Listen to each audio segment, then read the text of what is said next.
6 warheads. 1 missile. Europe has 48 hours to respond. December 18th, a dictator walks up to a microphone in Minsk. He's smiling, and he says 4 words that changed everything. It arrived yesterday morning. What arrived? A weapon system that Russian engineers claim cannot be stopped, cannot be intercepted. And if you fire enough of them, and I mean enough, you're not just ending a war. You're ending civilization as we currently understand it. The weapon is called Oreshnik. And as of 72 hours ago, it's operational. It's armed, and it's pointed directly at Berlin, Warsaw, and Brussels. Here's what nobody's telling you about Oreshnik. This isn't some Cold War relic they dusted off. This is a 2025 deployment of a system that was designed in secret throughout the early 2020s. We don't know how many they built. We don't know where all of them are. What we do know is that on November 21st, 2024, they used one in Ukraine, not with a nuclear warhead, with a conventional payload, and it still obliterated its target. Think about that. They test-fired a nuke delivery system without the nuke just to show us they could. Now, let me tell you about the speed. Mach 10. That's over 7,600 miles per hour. To put that in perspective, if Russia launched this thing from Belarus right now, it would hit London in under 7 minutes. 7 minutes. That's less time than it takes to get through airport security. And here's the worst part. Once it's in the air, it doesn't stay as one missile. It breaks apart. 6 independent warheads, each one maneuvering separately, each one capable of carrying a nuclear payload. You're not defending against one missile. You're defending against 6 targets moving at hypersonic speed, each one capable of leveling a city. But let's talk about where they put it, because location is everything in nuclear strategy. Belarus, right on the border of Poland, right on the edge of NATO territory. Alexander Lukashenko, Putin's closest ally, the man who lets Russian troops operate freely inside his borders, he's the one who announced it, December 18th. He stood in front of cameras and said, Oreshnik is here. It's on combat duty. Combat duty, not storage, not testing, combat duty. That means it's fueled, it's programmed, it's ready to launch, and the decision to fire it rests with exactly 2 people, Lukashenko and Putin. That's it. 2 men, 6 warheads per missile, and we don't even know how many missiles they have. So let's do the math that everyone in NATO is doing right now, but nobody wants to say out loud. 1 Oreshnik missile carries 6 warheads. If Russia has built 20 of these systems, and that's a conservative estimate, that's 120 warheads. Each warhead is estimated to be 45 times more powerful than the bomb we dropped on Hiroshima. 45 times Hiroshima per warhead. If even half of those missiles launch successfully, and even half of those warheads reach their targets, you're looking at the end of Western Europe as a functional civilization. We're talking about casualties in the tens of millions within the first hour. We're talking about fallout that would render entire regions uninhabitable for generations. And according to the Ukrainians, who have been tracking this system closely, modern missile defense systems are not designed to stop this. Here's what's keeping me up at night. The silence. Volodymyr Zelensky gave a statement on Friday. He said Ukraine knows exactly where Oreshnik is deployed. He said they've shared that intelligence with their partners, meaning us, meaning NATO. He said the range of this system puts Poland, Germany, and multiple other NATO countries directly in the crosshairs. And then he said something chilling. He said, we asked our partners to impose sanctions on the companies supplying components for Oreshnik. I do not see these sanctions being imposed. Read between those lines. Ukraine is screaming at NATO, do something. And NATO is what? Calculating, deliberating, hoping this goes away? We are watching a nuclear-capable hypersonic missile system get activated on the border of a NATO country, and the response from the West has been statements, concerns, diplomatic language. And it gets worse, because while NATO is trying to figure out how to respond to Oreshnik, Russia just issued a threat that should make everyone's blood run cold. Putin's foreign ministry put out a statement about Kaliningrad. If you don't know what Kaliningrad is, let me show you. It's that little exclave of Russian territory completely surrounded by NATO countries, Poland and Lithuania. It's got access to the Baltic Sea, but otherwise it's isolated, boxed in. And Russia just said publicly that if NATO moves to blockade Kaliningrad, if they cut off access, Russia will consider it an act of war, not just any war. Putin specifically said it would trigger an escalation unseen before and push the conflict to a fundamentally different level. Translation, World War III, nuclear war. The kind of war where Oreshnik doesn't stay in storage. So here's where we are. Russia has deployed a weapons system that can carry 6 nuclear warheads at a time, travel at Mach 10, and allegedly cannot be intercepted. They've placed it on the doorstep of NATO, and they've just threatened nuclear escalation if the West makes one wrong move. And you want to know the craziest part? At the exact same time Putin is making these threats, he's also claiming Russia isn't even an enemy of the United States. Yeah, let that sink in. So let me read you exactly what Putin said, because the doublespeak here is absolutely stunning. Putin's spokesperson went on record saying that Russia is not mentioned as an adversary in the United States' national security strategy. And therefore, he argued, NATO's preparation for potential conflict with Russia is, quote, a lack of basic professional competence. Let me repeat that. Russia deploys a hypersonic nuclear missile system on NATO's doorstep. Russia threatens World War III over Kaliningrad. Russia violates NATO airspace repeatedly. And Putin has the audacity to say, we're not your enemy. Why are you preparing for war with us? This is gaslighting on a geopolitical scale. But here's the thing. It's not random. It's not Putin being delusional. This is a calculated strategy. And if you understand what he's doing, you understand why this moment is so dangerous. Putin is creating plausible deniability for escalation. He's setting up a narrative where Russia can say, we tried to be peaceful. We said we weren't the enemy. And NATO kept provoking us. So we had no choice. It's the abuser's playbook. Look what you made me do. And the scary part? It works. Because there are people both in Europe and in the United States who will look at Putin's words and say, see, he doesn't want war. We're the ones pushing him into a corner. Never mind the missile system. Never mind the threats. Never mind the repeated violations of sovereignty. Putin said the magic words so clearly he's the reasonable one. This is how wars start, not with a surprise attack, with months of rhetorical groundwork that makes the attack seem justified when it finally comes. Now, while all of this is happening, the United States is trying to broker some kind of negotiated settlement. And that brings us to Marco Rubio. Marco Rubio just became Secretary of State, and last week he gave a press conference where he laid out the administration's position on ending the war in Ukraine. And I've got to say, what he said was both realistic and deeply troubling. Here's the key quote. Rubio said, wars end generally in one of two ways: surrender by one side or a negotiated settlement. We don't see surrender anytime in the near future by either side. So only a negotiated settlement gives us the opportunity to end this war. On the surface, that sounds reasonable. But let's dig into what that actually means. A negotiated settlement requires both sides to give something and get something, which means Ukraine would have to give up something, probably territory, probably sovereignty, probably any realistic path to NATO membership. And Russia would have to give up something too. But what? They already control about 20% of Ukraine. They've annexed territories they consider part of Russia now. They've dug in. They've fortified. They've moved civilians into occupied areas. So what exactly is Russia giving up in this negotiation? The opportunity to take more. That's not a compromise. That's rewarding aggression. And here's the part that should worry everyone. Rubio said the decision will be up to Ukraine and Russia. The United States won't impose a deal, which sounds respectful of Ukrainian sovereignty.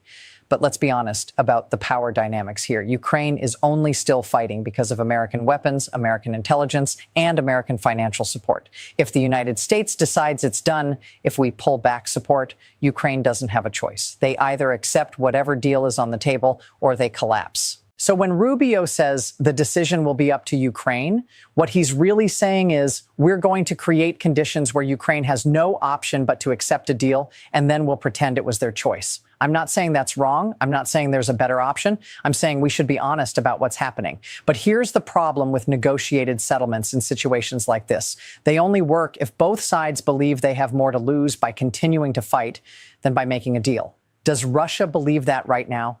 No. Russia thinks they're winning. They've taken territory. They've held it. Their economy hasn't collapsed despite sanctions. And now they've deployed a weapon system that has all of Europe terrified. Why would Putin negotiate from that position? And does Ukraine believe they have more to lose by fighting? Also no.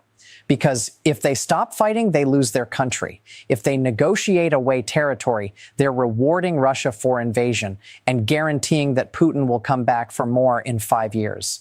So you've got two sides that both believe they can still win, and you've got the United States trying to broker a deal that neither side actually wants. That's not a recipe for peace. That's a recipe for a frozen conflict that explodes again the moment conditions change. And here's what makes this even more complicated. The thing nobody's talking about openly, but everyone's thinking about: Trump. Donald Trump is about to be president again. And Trump has made it very clear that he thinks the war in Ukraine is a waste of American money and that he can end it in 24 hours. How? By forcing Ukraine to accept a deal, by telling Zelensky, take what you can get or we're cutting you off. Now, I'm not going to litigate whether that's the right move or the wrong move. What I'm going to say is this. If that's the plan, Russia knows it. And Russia is positioning itself to maximize leverage before Trump takes office. That's what Oreshnik is about. That's what the Kaliningrad threat is about. That's what the repeated airspace violations are about. Putin is escalating now so that when Trump sits down to negotiate, Russia is negotiating from a position of overwhelming strength. Think about it. If you're Putin, you want Trump to walk into office and see a situation that looks like this. Russia has a doomsday weapon aimed at Europe. Russia is threatening World War III. NATO is paralyzed. Ukraine is exhausted. And American voters are tired of funding a war that seems endless. In that environment, Trump's instinct is going to be, let's just end this. Ukraine keeps some territory. Russia keeps some territory. Everyone moves on. And Putin gets exactly what he wants. Legitimization of his territorial gains, proof that aggression works, and a fractured NATO that will never fully trust American security commitments again. That's the nightmare scenario, and it's not hypothetical. It's happening right now. But let's talk about the one wild card in all of this that could change everything, the weapon itself. Because here's the question that nobody can answer yet. Can Oreshnik actually be stopped?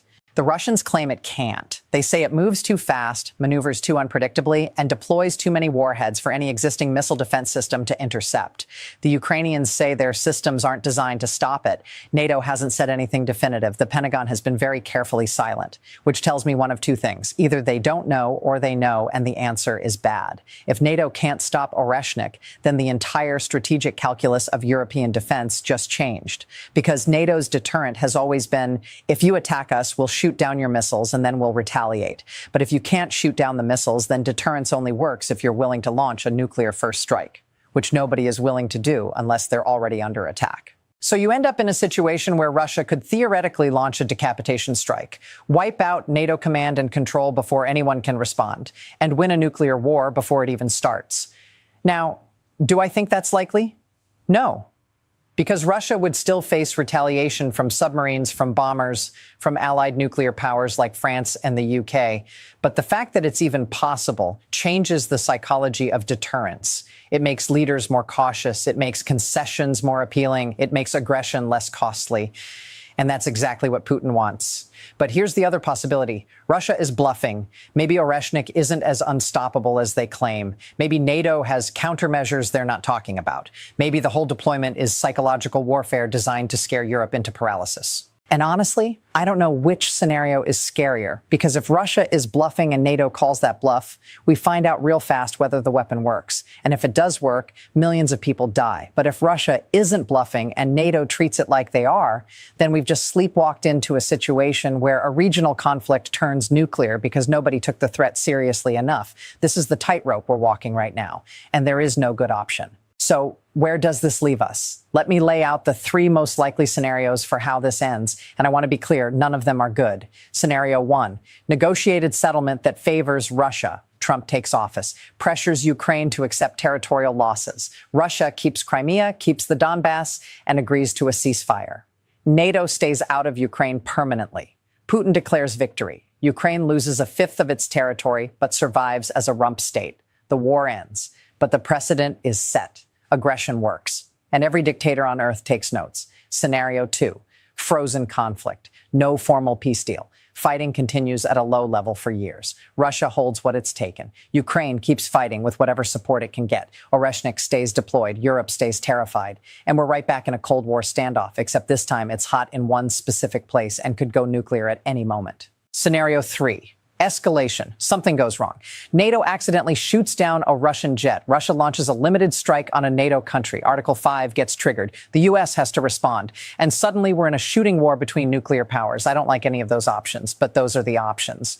And here's the thing that I keep coming back to. The reason we're in this position is because for the last 3 years, The West has been trying to thread an impossible needle. We've been trying to support Ukraine enough that they don't lose, but not so much that Russia feels threatened enough to escalate. We've been trying to impose costs on Russia without imposing costs so severe that Putin feels he has no choice but to go all in. And that strategy has failed because Putin didn't de-escalate. He escalated. He invaded further. He committed atrocities. He weaponized energy. He deployed Oreshnik. Every time the West tried to find a middle ground, Putin saw it as weakness and pushed harder. And now we're at a point where there is no middle ground left. Either we draw a line and enforce it, which risks war, or we let Putin have what he wants, which guarantees the next invasion. So what do I think happens? I think Trump takes office and immediately tries to broker a deal. I think he'll pressure Zelensky hard. I think Ukraine will resist as long as they can, but will eventually have no choice. I think Russia will take the deal, claim victory, and start planning the next move. And I think 5 years from now, maybe 10, we'll be right back here. Except next time it won't be Ukraine. It'll be Moldova or Georgia or the Baltics. Because the lesson Putin will have learned is that the West doesn't have the will to stop him. That if he escalates enough, if he threatens enough, if he deploys enough doomsday weapons, eventually we'll blink, and he'll be right. That's the world we're headed into, a world where nuclear blackmail works, where borders don't matter, where international law is a suggestion, and where the strong do what they want and the weak suffer what they must. I don't want that world. You don't want that world. But unless something changes, that's the world we're getting. So here's my question for you. What do we do about it? Do we keep funding Ukraine indefinitely and risk a wider war? Do we force a settlement and accept that aggression pays? Do we call Putin's bluff and hope Oreshnik doesn't work? Or do we find some fourth option that nobody's thought of yet? I don't have the answer. I wish I did, but I know this. Doing nothing isn't an option. Hoping this goes away isn't a strategy. And pretending that Putin is going to suddenly become reasonable is delusional. This is the defining foreign policy crisis of our time. And how we handle it will determine whether we live in a world governed by rules or a world governed by force. Right now, we're choosing force. And that should terrify all of us. That's it for today. If this video made you think, share it. If it made you angry, comment. And if you want to stay informed on what happens next, subscribe. Because this story isn't over. It's just beginning.